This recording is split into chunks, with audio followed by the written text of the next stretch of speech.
Assalamualaikum warahmatullahi wabarakatuh. Selamat siang, perkenalkan saya Ida Farida, nomor 19 dari kelas 2022A. Dalam kesempatan ini saya akan memaparkan hasil analisis SWOT dan rekomendasi kebijakan terkait program desa wisata berkelanjutan di Kabupaten Banyuwangi, Jawa Timur. Pemerintah daerah Banyuwangi saat ini tengah berupaya mengembangkan program ini sebagai strategi pemulihan ekonomi pasca pandemi dan peningkatan pendapatan asli daerah atau PAD. Langkah ini juga sejalan dengan gerakan nasional wisata bersih yang dicanangkan oleh Kementerian Pariwisata dan Ekonomi Kreatif serta memperkuat posisi Banyuwangi sebagai contoh daerah dengan wisata berkelanjutan di Indonesia. Keberhasilan Banyuwangi sudah terlihat dari Desa Taman Sari yang berhasil memperoleh sertifikasi desa wisata berkelanjutan pada tahun 2025 tahun ini, yang tentunya dapat menginspirasi desa-desa atau tempat wisata lainnya di Kabupaten Banyuwangi untuk meningkatkan kualitasnya agar dapat memperoleh apa yang didapatkan dari Desa Taman Sari. Sebagai salah satu kabupaten dengan potensi wisata alam dan budaya yang tinggi, Banyuwangi menghadapi tantangan pasca pandemi di mana sektor pariwisata sempat mengalami penurunan yang signifikan. Oleh karena itu, pemerintah daerah berupaya mengembangkan kembali melalui konsep desa wisata berkelanjutan yang menekankan pada keseimbangan aspek ekonomi, sosial, dan lingkungan. Namun, dalam pelaksanaannya, diperlukan analisis yang matang agar kebijakan yang diambil benar-benar efektif, rasional, dan berdampak nyata bagi masyarakat.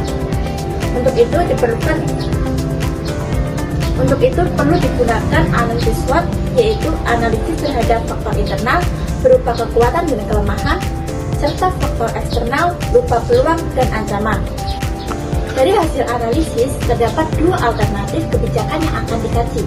Yang pertama adalah alternatif A, yaitu fokus pada pengembangan infrastruktur fisik seperti jalan, fasilitas wisata, dan transportasi.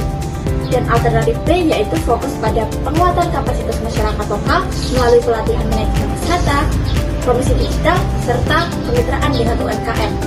Dari sisi kekuatan, Banyuwangi memiliki akses transportasi yang baik melalui bandara, jalan tol, pelabuhan, serta dukungan pemerintah yang konsisten terhadap pengembangan wisata. Pemerintah juga memiliki pengalaman sukses dalam inovasi wisata digital seperti sistem tiket online lewat aplikasi Banyuwangi Tourism dan event tahunan Banyuwangi Festival. Namun, terdapat kelemahan seperti biaya pembangunan infrastruktur yang besar, waktu pengerjaan yang lama, dan kurangnya kesadaran masyarakat untuk merawat fasilitas yang sudah dibangun. Beberapa proyek seperti terminal wisata terpadu Banyuwangi misalnya, telah menghabiskan dana sebesar 30 miliar, namun tingkat kunjungan wisatawannya masih rendah. Dari sisi peluang, Banyuwangi memiliki potensi besar menjadi pusat wisata berkelanjutan di Jawa Timur karena kekayaan alam, budaya, dan dukungan pemerintah pusat melalui Kementerian Pariwisata dan Ekonomi Kreatif. Selain itu, tren wisata pasca pandemi juga menunjukkan meningkatnya minat terhadap wisata alam dengan kearifan lokal.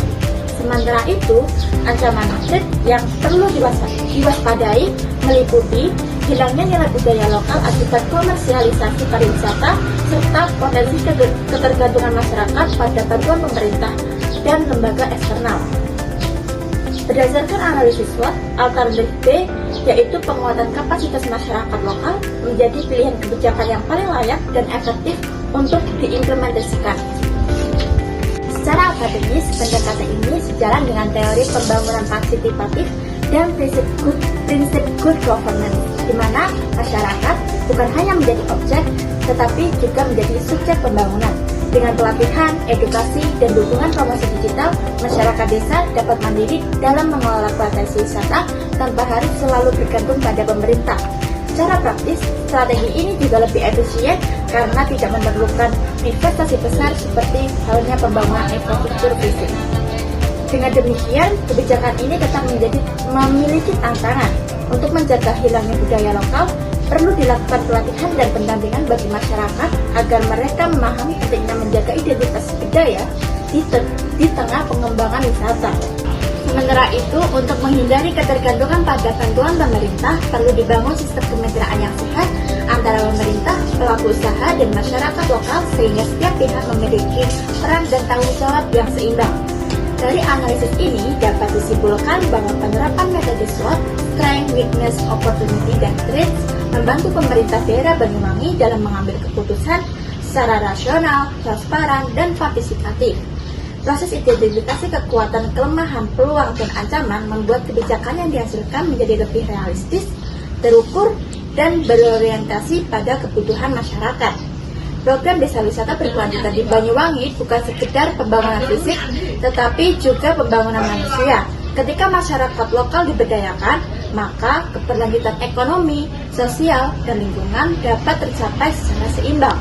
Jadi, pembangunan wisata berkelanjutan bukan hanya tentang menarik wisatawan, tetapi tentang membangun masa depan yang berakar pada budaya lokal, dikelola secara mandiri, dan memberi manfaat bagi seluruh lapisan masyarakat. Demikian dari saya ucapkan terima kasih. Wassalamualaikum warahmatullahi wabarakatuh.